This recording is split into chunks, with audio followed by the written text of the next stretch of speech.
All right, Bucs win, Bucs win, Bucs win, and blow out the New Orleans Saints by a final score of 23-3, which means that they go 6-2 to start the season in the first 8 games, heading into the bye next week.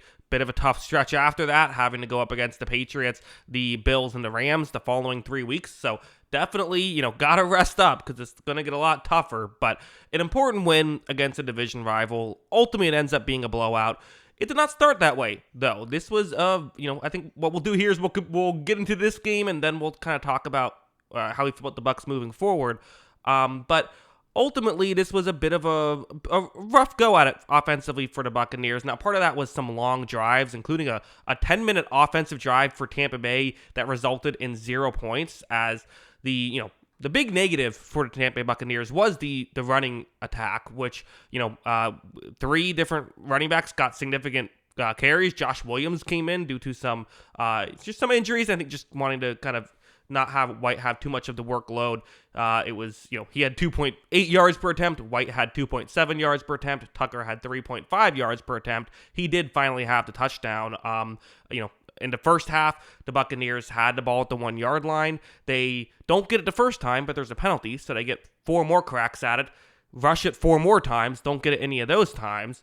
Then they get the ball at the 1 yard line again. It takes till 4th down again until finally Sean Tucker rushed in. I was the second time saying, just take the points at this point. Clearly, the Saints are stopping that play. And really, I don't think Grizzard, it was a shining moment for him of these up-the-gut runs and also the goal line fades not working. You'd have maybe liked to see a little bit of creativity in those moments. Again, players still have to execute, players have to make the plays, but that was certainly a part of it. So, when you have that long drive, maybe a long Saints drive in there as well, in the first half, only so many possessions.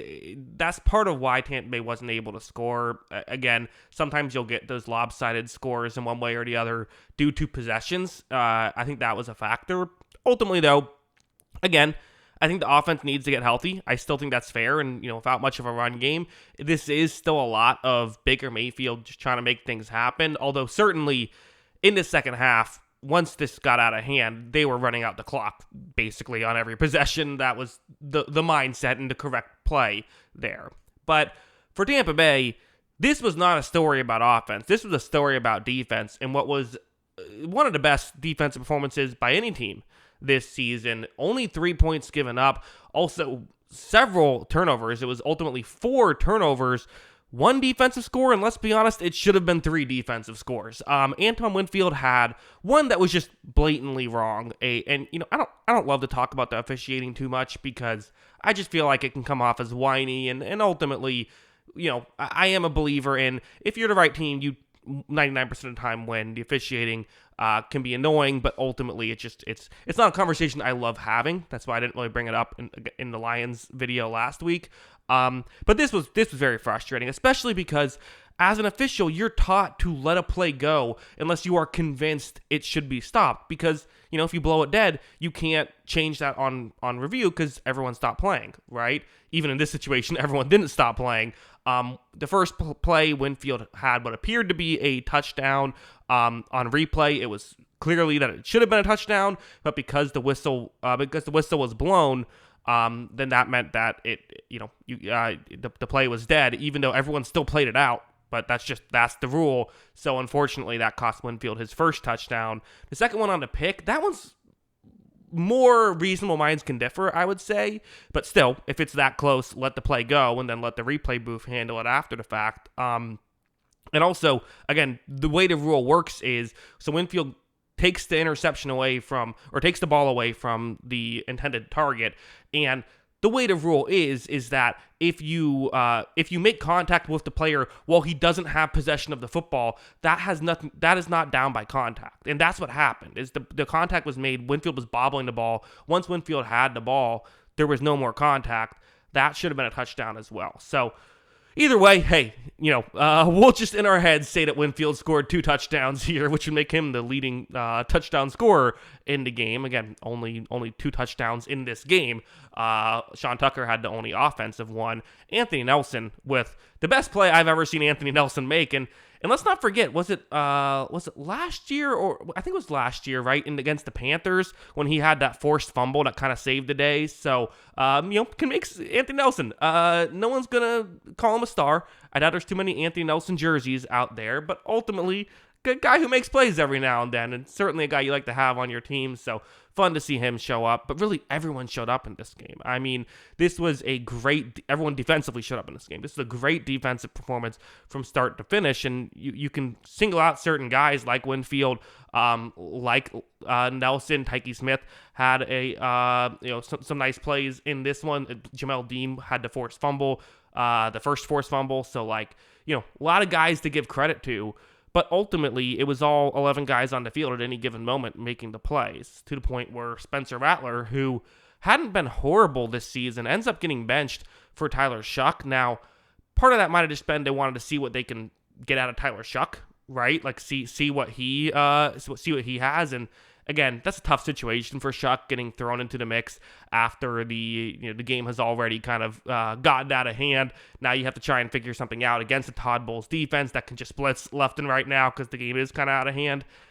We'll see what they end up doing. I'm not going to make sweeping judgments on him, but for both quarterbacks, I didn't think either were horrible in this game, but there wasn't often places to go with the ball. There were at times, but not often. And the Todd Bowles blitzing scheme was constantly getting them under pressure. They had to find the right spot quickly. Weren't they always able to do it?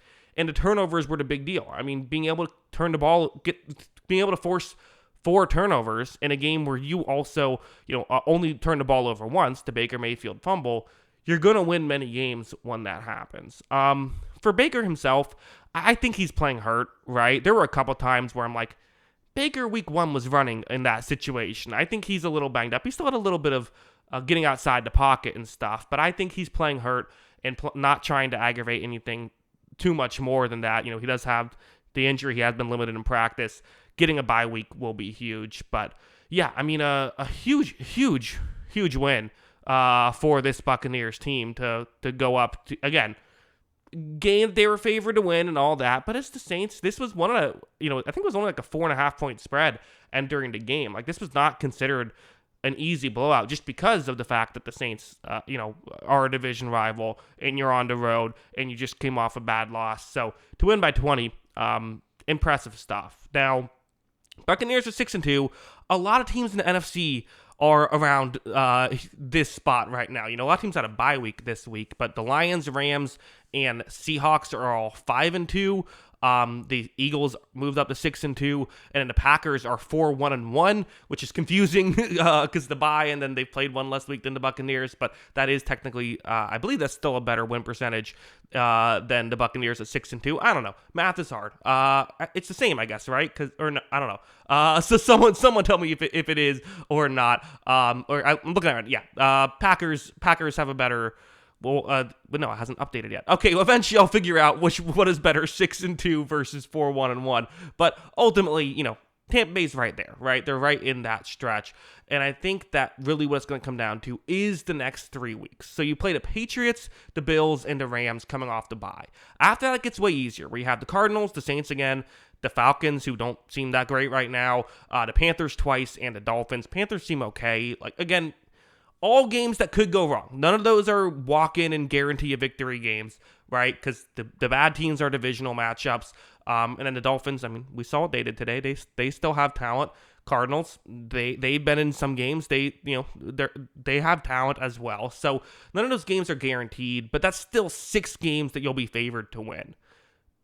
Playing the Patriots at home, and then going on the road to Buffalo and then LA is just going to be such a brutal stretch that even if they go 1-2 in that stretch, I'm not going to panic. That would put you at 7-4, not ideal, but then you can potentially, go 5-1 the final stretch and get 12 wins and have a, nice record there.